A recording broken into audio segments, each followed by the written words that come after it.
Hey YouTube, it's GW with part 3 of my Banlist discussion. Sorry I'm getting this up a little bit later than I originally thought, but work and whatnot has gotten me, putting off these videos. So for this discussion, I want to talk a little bit about top tier decks of the format and a little bit of background and outlook on the format and how it may develop. For decks, really, this format is wide open, and that's personally why I like the list. Yeah, there's some controversial plays like the banning of Goyle Guardian and the limiting of Book of Moon and Kalute and whatnot, but this list leaves stuff wide open, and I really enjoy that, an open format.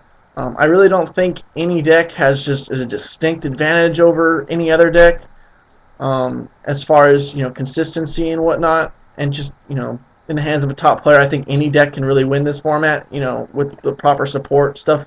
Anywhere from Monarchs, Fish OTK, Gravekeeper, Sabers, Samurai, Lightsworn, Gladiator Beasts, even Blackwings, even though they lost a lot. Plants, Infernity, Scraps, Hero Beats. They all can contend and win any given, local or regional, or maybe even, YCS. Really, I think a lot of it's going to have to do with how the meta develops. Is what is the back row situation going to be? Is it going to be a highly trap played deck where it's going to be a set 4 format, or is it going to be something like a decree format, or what are people going to rely on in order to get rid of back row?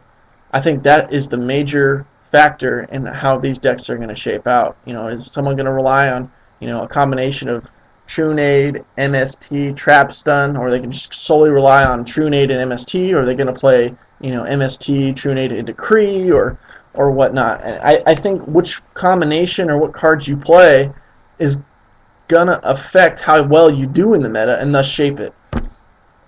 Something like Sabers, they can run a ton of traps, but at the same time they can run Trap Stun along with MST and True Nade just for their huge explosive plays when they need it. But they don't need to run something like Decree, even though it helps their explosive plays. They want to be able to protect their weaker monsters like Full Helm Knight, and maybe they want to protect an Airbellum or something to get pluses with its discard ability and whatnot, and they're able to do that. Same thing with Gladiator Beasts. They can protect their monsters, they can sit behind Chariot, but they can play their Trap Stun, True Nade, MST when they need to, and they don't have to rely on something like Decree. Stuff that relies on Decree, maybe like Sabers or, Plants, maybe Fish OTK, unless they want to play Trap Stun. They don't even have to run back row hate. They can just run their 3 Decree, not worry about traps, and worry about their, numerous monster effects and, their spells and stuff, to search out their monsters for their effects, and they can make huge pushes like that. And then you have, because it could be a Decree-based format, these combo decks, when you're playing an opponent that runs 3 Decree, these combo decks, they can go off, they don't even have to have their own Decree. So that can make it more of an OTK-based format versus a more controlled set 4 back row format. So it's really going to be interesting how this format shapes up and what decks are going to take advantage or be able to balance between the two. Whether it be in the main board or siding out a whole bunch of traps or siding in a whole bunch of traps in order to counter the opponent.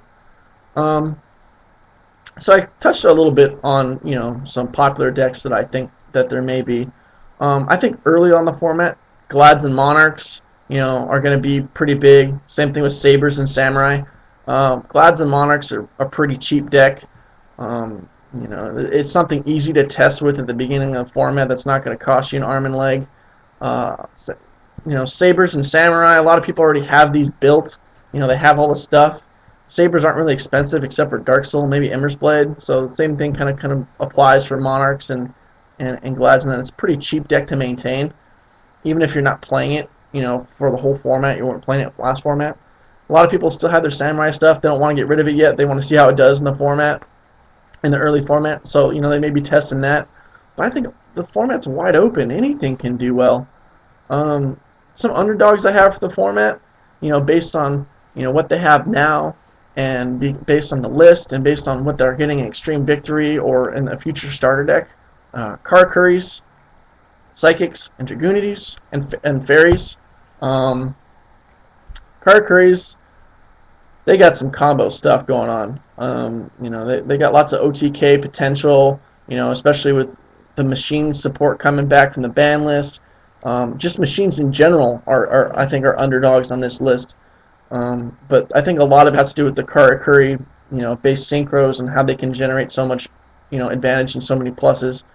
Psychics, it may not be out right now at the beginning of the format, but come Extreme Victory, Psychics are going to be a big threat. They already have, tons of possible OTKs and even FTKs, and with their new support coming out in Extreme Victory, watch out, Konami. You did a bad thing by not banning Mind Master. It's not fun looking at a Tech Genius. I think it's Halberd Cannon and Royal Decree and a Natria Beast all on the field. It's like, hey, good game. What are you gonna do? The opponent's not gonna be able to react to something like that. Not to mention, with Mind Master, you can just generate so many pluses and generate so many monsters on the field that you can push for game like none other. Dragoonies get a lot of support with their starter deck. They got a lot of deck thinning. Same thing with fairies. A lot of deck thinning, a lot of searching with their new starter deck. And the limiting of Book of Moon really helps Dragoonies. That was their main flaw. But like I said before, and I'll say it again, format's wide open. It's going to be lots of rigorous testing. I think people are even going to jump more on the bandwagon for this format than any, just because it is so open. I think one deck's going to win in YCS, and everyone's going to assume that it's just the best deck. People are going to jump on that bandwagon, and then, some other player's going to win something, and then people are going to jump on that bandwagon. It's just going to go back and forth just because so many decks, had the possibility to win. And I think for this list more than any, matchups are going to play a huge factor. Something like Monarchs is a great overall deck, but you put them up against, enough Gladiator, Beast decks or bad matchups, and, you can't really do a whole lot. Stuff with neutral matchups versus everything, I think, is going to have a more effective way to the top than something that has one bad matchup, and you face it and you lose and you're done for the tourney. You can't afford auto losses in this format, I don't think. And I think, maybe those consistency issues are going to help shape the format too. That's about it for this video. If you like it, give me a thumbs up. Please subscribe. Take a look out for some of my future videos. I'm probably going to do a Psychic video, maybe a Monarch discussion, as those are some of the decks that I'm running. I'm also probably going to do an updated Kaiser Coliseum deck, because that deck got a lot better, with the banning of Cold Wave and limiting of Book of Moon. So take a look out for that, guys. Again, subscribe, refer me to friends. Peace out, YouTube.